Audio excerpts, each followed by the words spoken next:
কবিতা বাংলার পক্ষ থেকে স্বাগতম। শিক্ষার্থী, আশা করি তোমরা প্রত্যেকেই ভালো রয়েছো। বিশেষ করে তোমরা যারা এসএসসি পরীক্ষা দিচ্ছ, দাখিল, ভোকেশনাল থেকে তোমাদের পরীক্ষা একেবারে শেষ, লাস্ট যে রিটেন পরীক্ষা, তথ্য পরীক্ষা, সেটা হচ্ছে ইংলিশ 2। এটাই পরীক্ষায় কমন পড়ে কিনা বা কিভাবে আসবে, পরীক্ষায় কি লিখতে হবে, সেটা নিয়ে একটা ভিডিও তোমরা পাবে।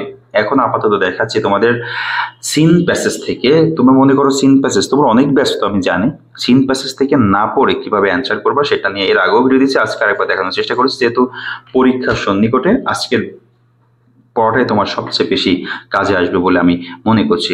শিক্ষার্থীবৃন্দ, যারা এই মুহূর্তে আমার চ্যানেলে জয়েন করেছো, অবশ্যই চ্যানেলটিকে সাবস্ক্রাইব করে বেল আইকনটি অন করে রাখো পরবর্তীতে সকল প্রকার আপডেট সবার আগে পাওয়ার জন্য। শিক্ষার্থী, একটু খেয়াল করবে, আমি একটা প্যাসেজ লিখে রেখেছি।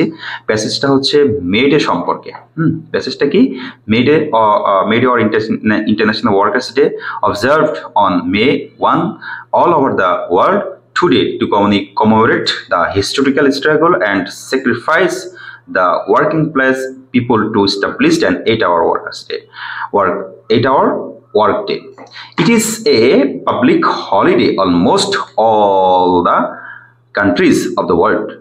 Since the Industrial Revolution 1 in the 18th and 19th century in Europe and the US, the worker in mills and factories had been working a long shift, 14 or even more hours a day.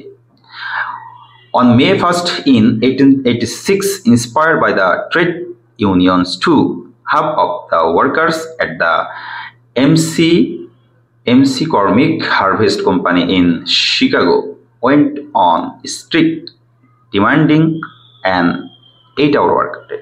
আচ্ছা, এই প্যাসেজটা লেখা হচ্ছে May Day, গত যে 1 তারিখ গেল আমরা জানি আন্তর্জাতিক শ্রমিক দিবস গেল, যেটা বন্ধ ছিল সারা বাংলাদেশের সব প্রতিষ্ঠান ইত্যাদি তাদের। তো ঘটনা ঘটছে কি, আগে হচ্ছে যখন শ্রমিকরা কাজ করতো প্রায় 14 ঘন্টা তার বেশি পরিমাণ কাজ করতে হতো সরকারি নিয়মে।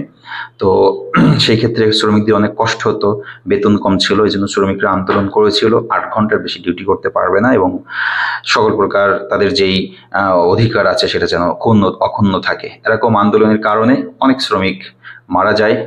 সেই দিন উপলক্ষেই সারা পৃথিবীতে মে ডেটা পালন করা হয়। এরকম একটা প্যাসেজ আমি এখানে দেওয়ার চেষ্টা করেছি। এই প্যাসেজ থেকে কিভাবে অ্যান্সার করবো, আমি তো আগে প্যাসেজটা পড়ে দিলাম।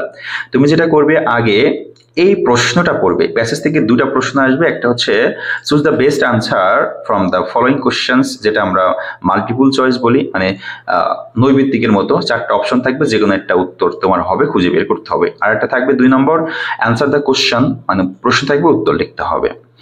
তো যেটা 4টা অপশন থাকবে মাল্টিপল চয়েস, সেটা কি, সেটা তুমি আগে জাস্ট এই প্যাসেজটা পড়ার আগে এই প্রশ্নগুলো পড়বা। যেমন international workers day is observed, অপশনগুলো কি আছে। The objective of May day was to establish, এটা একবার পড়বা। একই রকম ভাবে the event of dash was reminder, এটা একবার পড়বা। পড়ার পর তুমি কিন্তু চলে যাবা।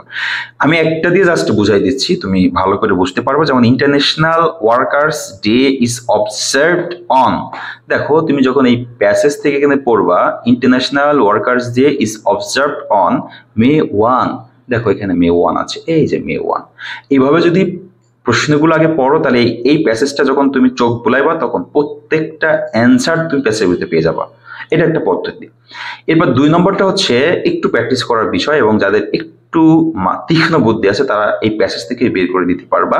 যেমন আমি একটা তোমাকে উত্তর দিই, সি নাম্বারটা, what was the demand of the workers day. হ্যাঁ, ডিমান্ড অফ ওয়ার্কার্স ডে এটা কি, এটা আমি জানি না আসলে। ডিমান্ড মানে কি এটাও জানি না, ওয়ার্কার্স এটাও জানি না। তো ডিমান্ড মানে চাহিদা।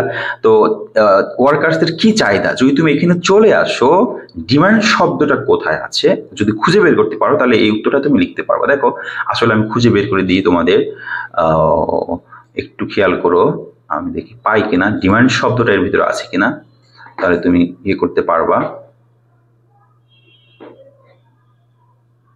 এই যে খেয়াল করো, ডিমান্ডিং 8 আওয়ার্স, এই লাইনে পেয়ে গেলাম, ডিমান্ডিং অ্যান্ড 8 আওয়ার্স। তার মানে যে শ্রমিক ছিল সেই, এই যে উত্তর লিখে দিচ্ছি যে 8 hours workers day, the demand of workers. এখন দেখো তুমি এই জায়গায় কিছু বুঝতেছো না, একেবারে জাস্ট যদি এটা লিখে দিয়ে আসো, demanding and 8 hour work day, এতটুকু লিখে দিয়ে আসো, তাও তুমি কিন্তু তোমার টিচারের নাম্বার দিয়ে দিবে। আশা করি। তো এভাবে তুমি প্যাসেজ থেকে বের করে লিখে লিখে যদি অ্যান্সার করে দেশো তাও অ্যান্সার পাবে, নাম্বার পাবে। হ্যাঁ, তবে ভালো করে লেখাটাই হচ্ছে বেটার। শিক্ষার্থীবৃন্দ, এই যে প্যাসেজটা দেখালাম এবছরের জন্য, এই মে ডে প্যাসেজটা মোস্ট ইম্পর্টেন্ট, কারণ আমাদের পরীক্ষায় চলতেছে মে মাসে এবং গত কিছুদিন আগে 1 তারিখ চলে গেল। হ্যাঁ, সেক্ষেত্রে এই প্যাসেজটা মোস্ট ইম্পর্টেন্ট আমার কাছে মনে হয়েছে। এই প্যাসেজটা একটু ভালো করে তোমরা প্র্যাকটিস করো, ভালো হবে। পরবর্তীতে যে আরো টেকনিকগুলো রয়েছে একটা একটা করে সবই তোমরা দেখতে পারবে। সে পর্যন্ত সবাই ভালো থাকবে, সুস্থ থাকবে, কবিটি বাংলার সাথে থাকবে। আল্লাহ হাফেজ।